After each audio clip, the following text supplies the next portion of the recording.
The grand ballroom of the Plaza Hotel shimmered under the glow of golden chandeliers, their light dancing across mirrored walls like a dream spun from wealth and ambition. Abigail Harper stood at the heart of it all, her champagne-colored gown catching every flicker, her smile a practiced masterpiece. Tonight was her 10th wedding anniversary with Nathan Cole, the man she once believed was her forever. 80 of New York's elite filled the room, their faces glowing with anticipation, their hands wrapped around flutes of Dom Perignon. The air carried the delicate strains of a string quartet playing Debussy's Clair de Lune, mingling with the soft clink of crystal and the murmur of admiration. Place cards embossed with gold leaf marked each seat, a testament to Abigail's meticulous planning. She had curated every detail to perfection, just as she had curated her life for a decade. Nathan, with his signature smug grin, rose from his chair, tapping his glass lightly. To love, to family, to 10 extraordinary years, he declared, his voice smooth, commanding the room's attention. The crowd applauded, some exchanging knowing glances, expecting a heartfelt toast. Abigail's heart quickened, not with love, but with a gnawing instinct that something was about to unravel. Then Nathan's tone shifted, a shadow crossing his polished demeanor.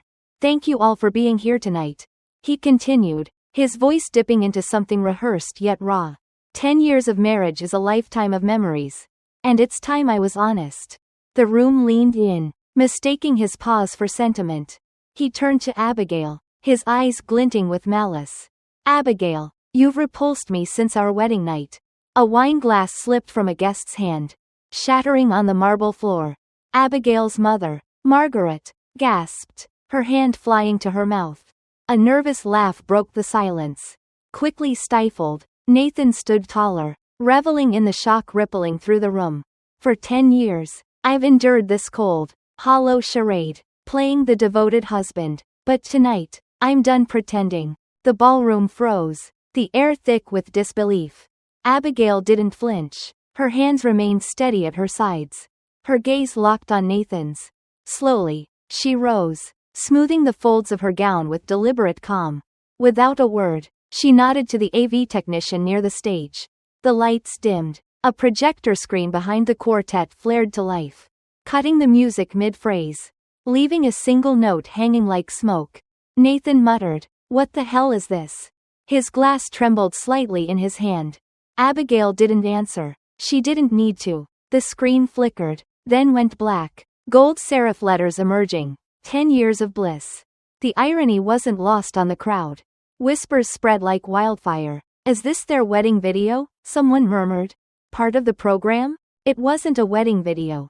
It was a reckoning. A soft melody began, their first dance song, and the opening frame showed Abigail in her wedding gown, twirling in slow motion, smiling at a man she thought adored her. Nathan stared back in the footage, his expression unreadable. The room hushed, tension coiling tighter. Abigail's jaw remained set, her eyes fixed on the screen as if it weren't her life unraveling before 100 stunned gazes. Nathan's face drained of color. Abigail, what is this? He demanded. Louder now. She didn't look at him. She let the next chapter of their carefully constructed lie play out for all to see. 3 days earlier, Abigail had come home early, a migraine pulsing behind her eyes. The morning had been routine. Coffee in their Upper East Side penthouse. Their daughter Lily off to school. Nathan distracted by a call with his assistant. Go rest, he'd mumbled, barely glancing up from his phone. By noon, the penthouse was eerily quiet, as if holding its breath. Abigail kicked off her heels, heading for their bedroom, when she saw it. Nathan's phone. Left on the nightstand, unlocked. Nathan never left his phone unattended. It was practically an extension of him. She hesitated, staring at the glowing screen. A message preview flashed. Can't wait to try on the new set. You said red was my color. The sender's name Red Kitten. Abigail's throat tightened, her hands, steady from years of hosting galas and delivering boardroom speeches, picked up the phone. The passcode was Lily's birthday. Nathan never bothered to change it. The text thread was a minefield. Photos, voice notes, messages from Sophia Bennett, Nathan's 28-year-old executive assistant. I hate pretending you're just my boss. she wrote. I hate watching you go home to her. Nathan's reply. Just 3 more days. Let her have her anniversary. The second it's over, I'm done playing house. Another message followed. Don't worry about the prenup. My lawyer says if I wait past the anniversary, I can walk away with half of Abigail's name, her home, her daughter's future. She sank onto the bed, the phone burning in her grip. Images flooded the screen. Nathan and Sophia at the Four Seasons, in his office after hours. One even showing Sophia in Abigail's silk robe. She didn't cry. Instead, something inside her shifted, like a door slamming shut in a house she hadn't known was haunted. The next morning, Abigail met a man named Jack Sullivan, a former FBI agent turned private investigator, at a discreet cafe. They'd crossed paths years ago when he helped her father expose a corporate fraud scheme. Over coffee, she laid out the betrayal, her voice steady, as if recounting someone else's life. Jack listened, his pen poised over a notepad. What do you want, Abigail? He asked finally. She met his gaze. Proof. Timelines. Photos. Locations. Conversations. Everything. I want the world to see who he really is. Jack raised an eyebrow. And the endgame? Abigail stirred her coffee, a faint smile breaking through. A celebration he'll never forget. Jack worked fast. Within 3 days, he delivered a leather binder. No digital copies, no emails, just hard evidence. In her study, with jazz playing softly in the background, Abigail opened it. The first page showed Nathan, 10 years younger, outside a failed tech startup in Brooklyn. A foreclosure notice taped to the door. 3 months before their wedding. The next page was a timeline. His business collapsed. And 2 weeks later, he began pursuing Abigail. Phone records, bank statements, and social media screenshots followed. Nathan hadn't fallen in love with her, he'd targeted her. The Harper name opened doors in Manhattan most couldn't even knock on. Her family didn't just attend the Met Gala, they helped fund it. Nathan knew that. He'd orchestrated their meeting at a gallery opening her father sponsored, mimicking her interests, mirroring her values, embedding himself in her world. By the time he proposed, the Harper board was considering him for a junior role. He'd played the long game. And Abigail had been the prize. One page stood out. A note Nathan wrote to a college friend. Marrying Abigail isn't just a win, it's security. Once her father steps down, I'll steer the company. She's too soft to notice. Abigail stared at the words until they blurred. Too soft to notice. His biggest mistake. She closed the binder, her hands cold. This wasn't just betrayal, it was an invasion. Nathan had studied her like a blueprint, played his role flawlessly, but now, the script was hers. That evening, she called Jack. I need a favor, she said. Help me film something. He hesitated. What kind? She gazed out at the city, its lights pulsing like a living thing. A wedding video, she replied. But this time, it won't be a lie. The week before the anniversary, Abigail suggested to Nathan they make a video for Lily. Something for her to watch when she's older. Nathan, ever arrogant, agreed, loving the spotlight. He never noticed the camera crew was too professional. The sound tech's background in surveillance. Or that Lily was no longer in the penthouse. She was safe at her grandparents' estate in Connecticut. Far from the storm about to break. On the night of the gala, Abigail stood before her dressing room mirror, practicing a new smile, not the soft one for charity luncheons or the proud one for Lily's recitals, but the smile of a woman done apologizing for trusting too much. The stylist fussed over her gown's hem. You look radiant, she said. Abigail nodded, barely listening. Below, the ballroom was ready. Gold-trimmed place cards, lavender peonies, a Harper crest carved in ice. Everything Nathan thought he owned. When she entered the hall, Nathan was already there, sipping champagne with Sophia, whom Abigail had insisted he invite. She's part of your team, she'd said innocently. Sophia wore a red satin dress, too bold for the occasion, clinging to Nathan's arm like a prize. They looked rehearsed, their betrayal choreographed. Abigail greeted them warmly, unflinching. You made it, she said to Sophia, who blinked in surprise. Nathan narrowed his eyes. You look different. he said slowly. Lighter, Abigail replied. Must be the lighting. As the pianist played, Nathan rose for his toast. The same polished speech he always gave. But before he could finish, the lights dimmed, the projector flared, and the video began. Not the sentimental montage he expected, but the first crack in his porcelain mask. The guests turned. Nathan froze mid-sentence, and the screen showed him a decade younger, laughing in a cheap suit. Of course I married her, he said on tape. You think I'd pass up a Harper? Laughter. Clinking glasses. Her dad's a legend in Manhattan. She's sweet. Naive. The kind who says yes before she knows what she's signing. The room fell silent. A fork clattered. Abigail, turn it off. Nathan growled. She stayed seated, eyes on the screen. This is your moment, darling, she said softly. Enjoy it. The video shifted to hotel surveillance. Nathan and Sophia, laughing, kissing in an elevator. Timestamped last Tuesday. His lies, immortalized. He lunged for the remote. But Abigail held it. She controlled everything now. The final blow came softly. The screen showed Lily, cross-legged on her bed, clutching a stuffed rabbit. Mommy, when's Daddy coming home? Her small voice asked. Abigail's off-screen reply was gentle. He's working late. Sweetie, Lily frowned. He's always working late. Doesn't he like being here? The truth cut deeper than any accusation. Lily's voice broke. Did I do something wrong? The video paused on her tear-streaked face. Someone sniffled. Margaret turned away, hand to her heart. Nathan shoved his chair back, chest heaving. This is disgusting. He spat. You're using our daughter. Abigail stood, her voice calm but razor sharp. Don't you dare say her name like she's a prop in your story. She's the only reason I waited this long.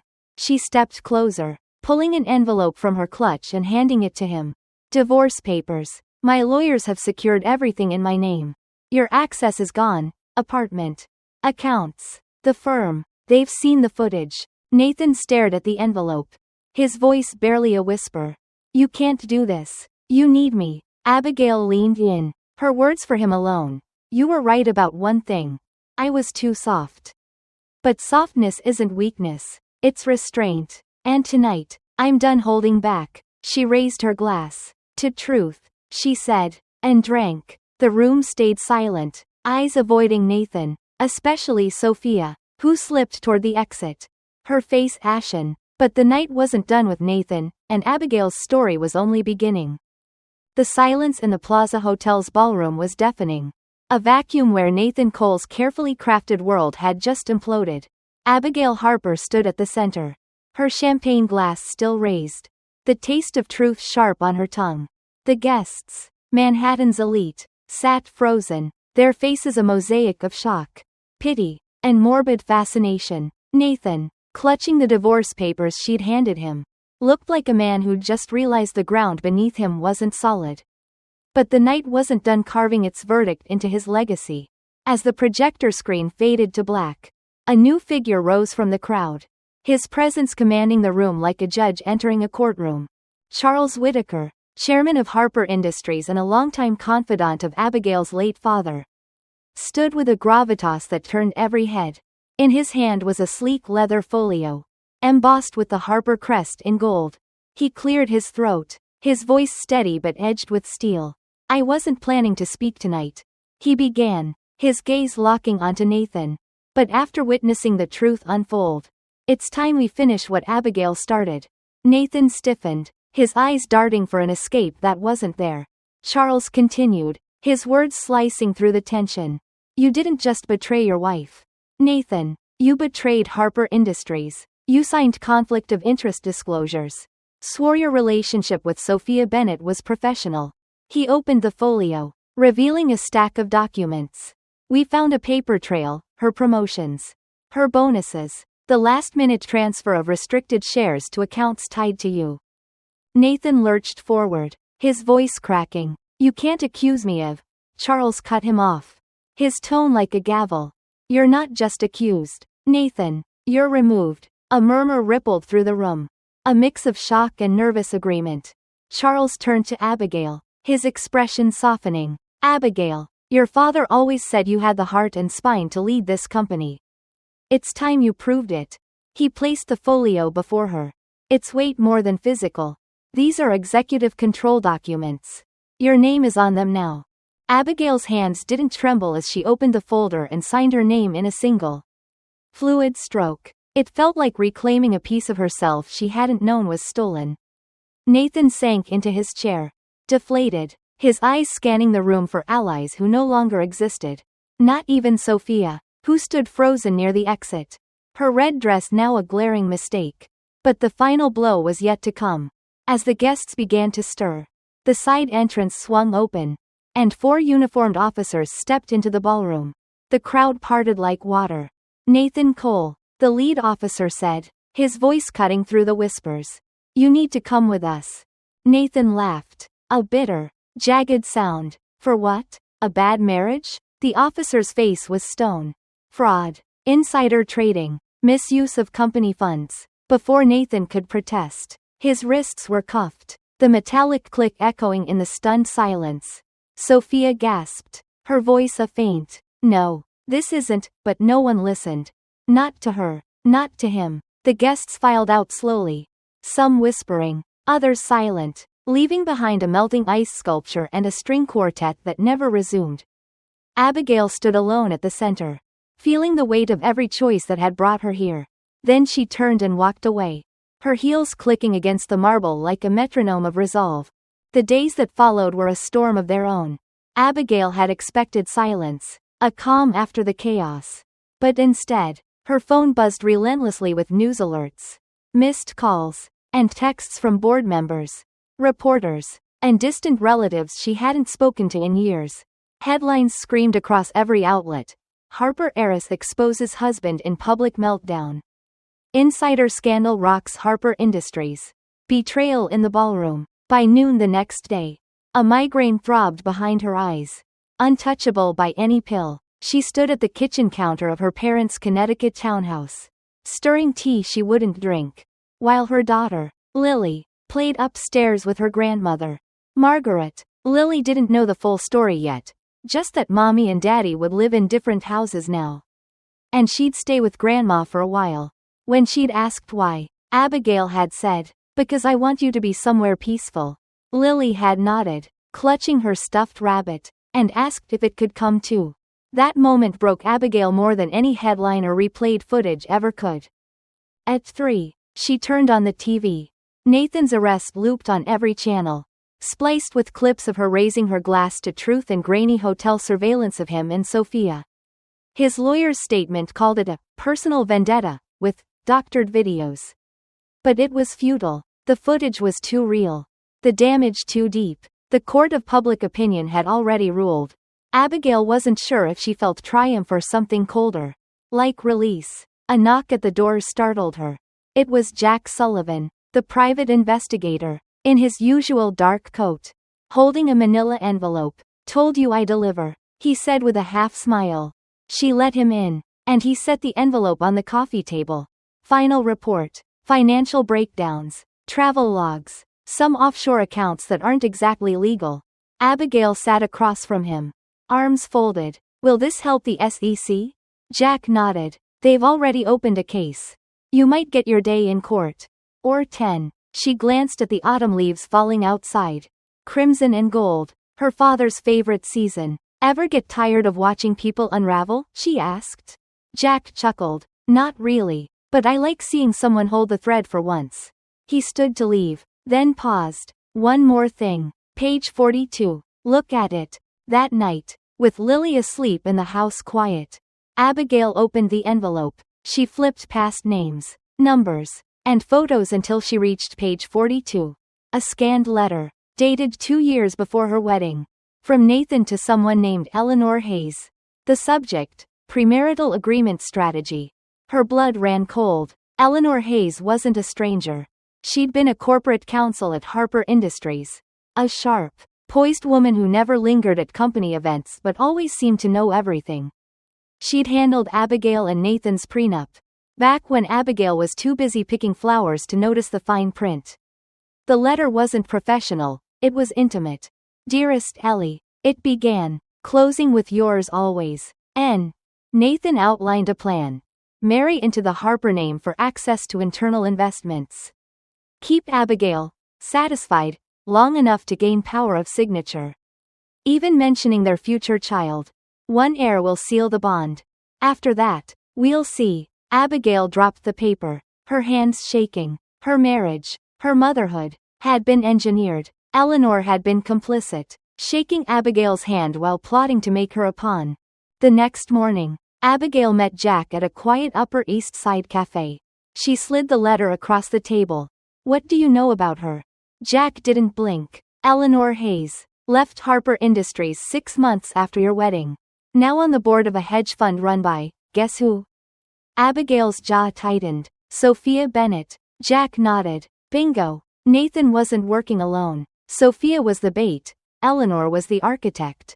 Abigail felt nauseous. Did my father know? Jack shook his head after a long pause. Your father wasn't blind to betrayal. My guess? He suspected. That's why he locked down the voting shares before he passed. Abigail leaned back, the cafe's noise fading. Her father had tried to shield her, preparing her for a storm he couldn't stop. She pulled out her phone, scrolling to Eleanor's name on the Harper board contact list. Her thumb hovering. Then she stopped. Find out where she is tonight. She told Jack. Somewhere public, where she can't run. He nodded. You want a confrontation? Abigail's voice was steel. No, I want an audience. 48 hours later, the opportunity arrived. The Women's Executive Alliance was hosting its autumn gala at the historic conservatory. A glittering affair for New York's most powerful women. Eleanor Hayes was a keynote speaker on ethical leadership in corporate law. The irony was almost too much. Jack secured Abigail a speaking slot. Easy enough with her newfound status as the Phoenix wife, as one article dubbed her. She arrived late, in navy silk, understated but armored. Conversations hushed as she entered, heads turning with sympathy or curiosity. Abigail's eyes found Eleanor at a corner table, scrolling her phone, pristine and cold as ever. Their gazes met for a split second. Eleanor straightened. But it was too late.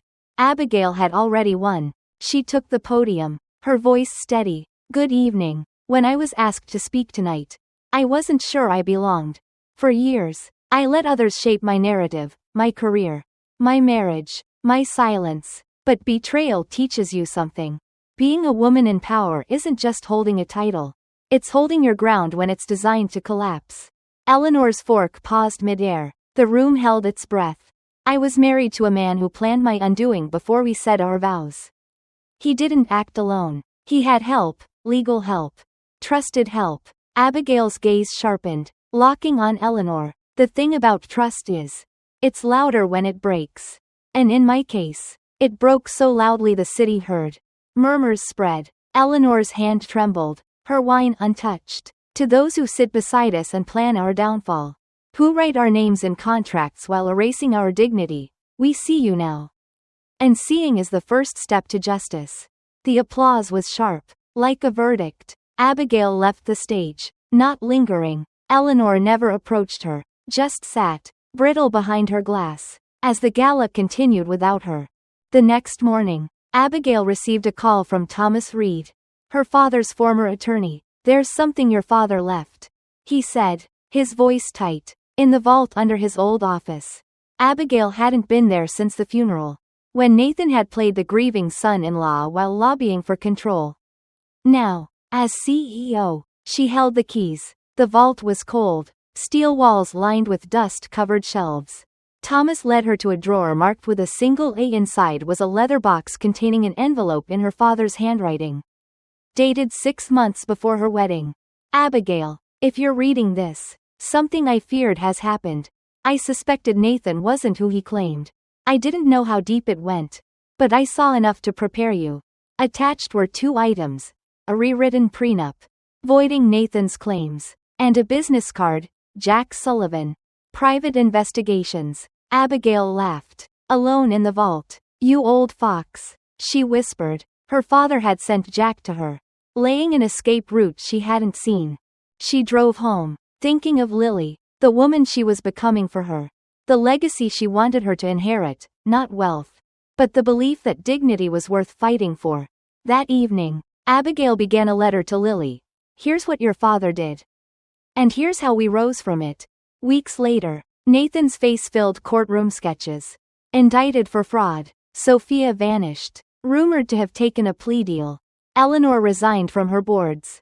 Citing personal reasons, Abigail moved with Lily to a downtown apartment. Its wide windows letting in light and no ghosts. One rainy afternoon, Jack dropped by with a final envelope from the DA's office. Inside was Nathan's police statement. One line standing out. I thought I could outsmart her. I never thought she'd fight back. Abigail folded it into her journal. A footnote to a man who underestimated the wrong woman.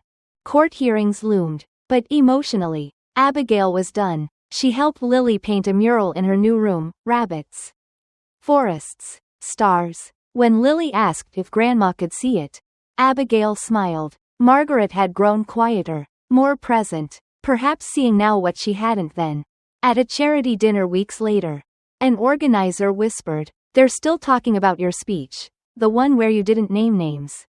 But everyone felt it. Abigail smiled. That wasn't a speech. That was a beginning. And it was a life defined not by betrayal, but by reclamation. The sweetest revenge wasn't destruction. It was living free while Nathan drowned in the ruins he built.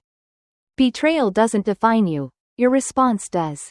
Strength isn't silence, it's speaking up, walking away, and rebuilding on your terms. To anyone betrayed, underestimated, or made to feel small, you're not weak for believing in people. But you're powerful for choosing yourself when they stop deserving you.